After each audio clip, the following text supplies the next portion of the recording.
जगन्नाथपुरी के एक भक्त की कथा है। एक भक्त था, उसके स्वप्न में जगन्नाथ जी आते थे। वो इतना रोता था मंदिर के बाहर खड़े होकर के।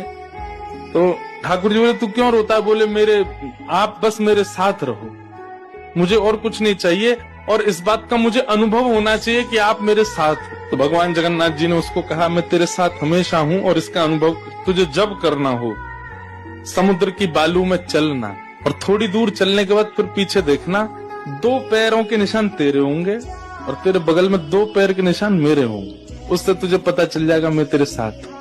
अब तो वो रोज जाता, समुद्र के तट पर चल के देखता, थोड़ी दूर चलता तो 2 पैर के निशान उसके और बगल में छोटे छोटे चरण भगवान के। इतना प्रसन्न रहता था। लेकिन ये उसके घर में कोई घटना घटी, माता जी का देहावसन हो गया, बहुत कष्ट में आ गया, इतना पीड़ा में आ गया, रोने लगा, बिलखने लगा। अपनी माँ के जाने के भाव से तुरंत दौड़ करके गया। बोले, मैं मन को शांत करने का एक ही तरीका, पता चले जगन्नाथ जी मेरे साथ। अत्यंत पीड़ा में था। जैसे ही समुद्र के तट पर चल रहा था, रो रहा था बहुत तेज तेज। पीछे मुड़ करके उसने देखा तो 2 ही पैरों के चिन्ह थे। जगन्नाथ मंदिर के बाहर जाकर बोला, मैं समझ गया, मेरी माँ का देहावसन इसलिए हुआ क्योंकि आप मुझे छोड़ के चले गए हो। अब आप मेरे साथ में नहीं हो। आपने कुछ दिन मेरा संग किया, उसके बाद मुझे अकेला छोड़ दिया। नाथ, आप ऐसा कैसे कर सकते? मुझसे क्या अपराध हुआ? रोने लगा, बिलखने लगा। जगन्नाथ जी रात्रि में फिर स्वप्न में आए। क्यों रो रहा था?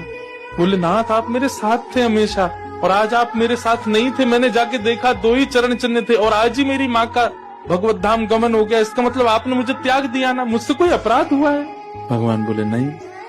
तो फिर आज आपके चरण चिन्ह क्यों नहीं थे?